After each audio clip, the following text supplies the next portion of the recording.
Recently, I've been experiencing a great deal of regret. It's not because of something that I've done, more like everything I haven't done. I've just turned 25 and I feel like I've done nothing worth remembering with my life so far. And to be honest, I'm sure that a lot of you will feel exactly the same way that I do. And it's no wonder, really. We are living in the age of constant instant gratification. Whether it's TikTok or gaming, junk food or adult content, there seems to be a vice out there for everyone. But anyway, in order to try and conquer these negative feelings that I've been experiencing, I've spent a pretty significant amount of time over the past couple of weeks trying to understand what regret is exactly. And that sounds silly, right? Because everyone knows what regret is, and yet it's still pretty difficult to define it, because it can range from a small and almost immemorable discomfort to a deep, long-lasting feeling of inadequacy that, if left unchecked, can spiral into a major depressive episode. So, in this video, I'm going to share with you my newfound understanding of regret and how I've categorized the emotion into two different forms. One, which you'll be able to turn into your best friend, and the other, an adversary that you'll hopefully keep at arm's length for the rest of your life.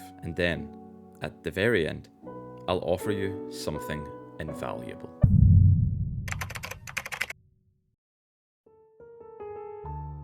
So you might be wondering, how can we turn an emotion as seemingly negative and bleak as regret into our friend? Well, we can, but there is some nuance to this. Firstly, just like people, not everybody wants to be your friend, which is why we have to pick the correct form of regret to work with. I've taken to calling this one solvable regret, and granted that might not mean much to you at first, but I'm willing to bet that you've experienced it before. Have you ever walked out of a room and wished you'd handled something differently? Had an argument with someone and said something hurtful you maybe wish you hadn't said? Or maybe it's as simple as wishing you hadn't eaten so much cake or wishing you hadn't skipped the gym again. Well, welcome to solvable regret. Like all regret, it's a lot of sitting around feeling bad and wishing you'd done things differently. But you can't change the past. So what good is it? Who in their right mind would want to start a friendship with someone who only ever made them feel bad about themselves?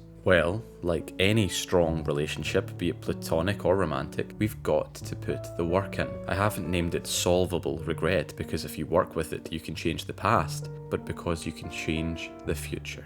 Yes, admittedly, it might make you feel awful in the moment, but if you're willing to put the time in and reflect on why you feel bad, you're far less likely to make the same mistake again. You'll be less likely to say something hurtful to a friend again, for example, because the last time you did, things were never really the same. And whilst you can't put the toothpaste back into the tube, you'll think twice before making a comment like that again in the future. So in a way, solvable regret is your friend, but it's also a tool for bettering your life. But just like any tool, you first have to learn how to use it lest you chop off your finger. What I'm saying is, yes, this type of regret doesn't feel good when it shows up, but the last thing you should do is ignore it. This kind of regret is our friend because without it, we wouldn't be capable of self-reflection. We wouldn't be capable of any meaningful learning, and we wouldn't be capable of growth. It's really quite useful, unlike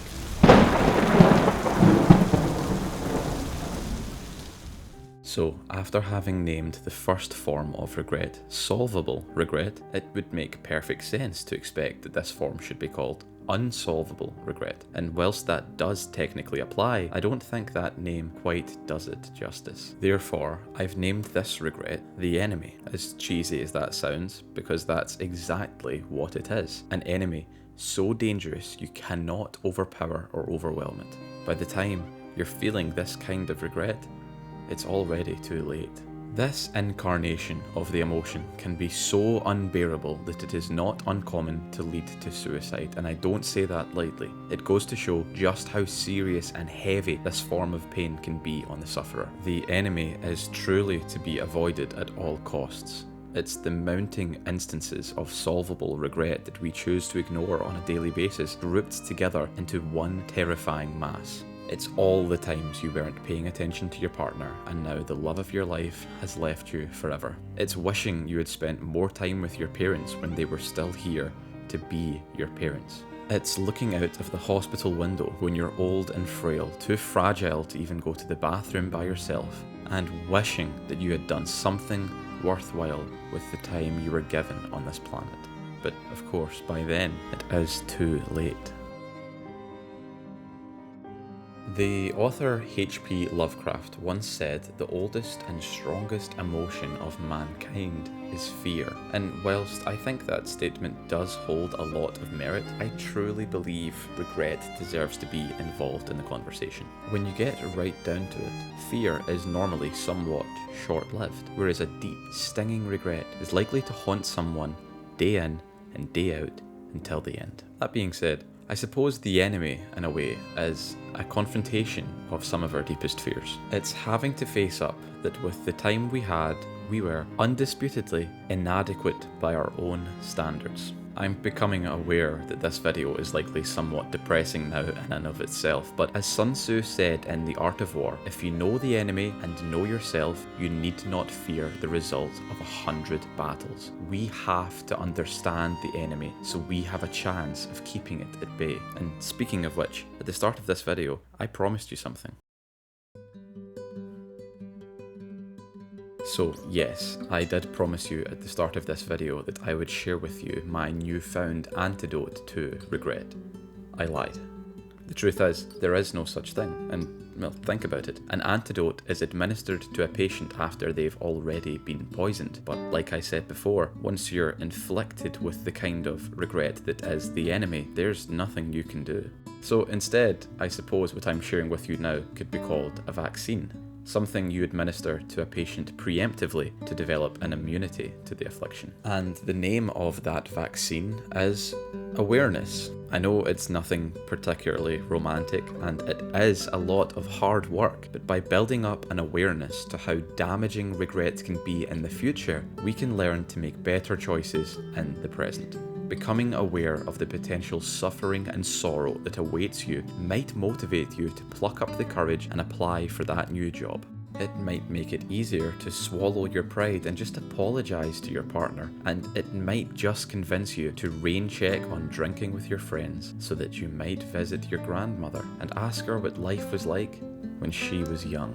I'll concede that there are sections of this video where I've probably been a little over dramatic and demonising regret in order to get my point across. And whilst I stand by my viewpoint that regret is something that should generally be avoided, it's not totally realistic. Regret is a wholly universal human experience, and if you care enough, regret in some form or another is inevitable.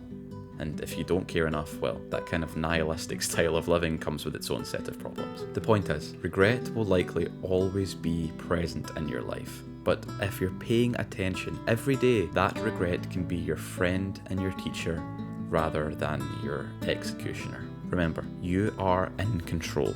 Let regret motivate you. Be aware that one day you will die, and that if you let it, life can be all the more beautiful for it. Thank you for watching, and I hope you don't regret clicking on this video.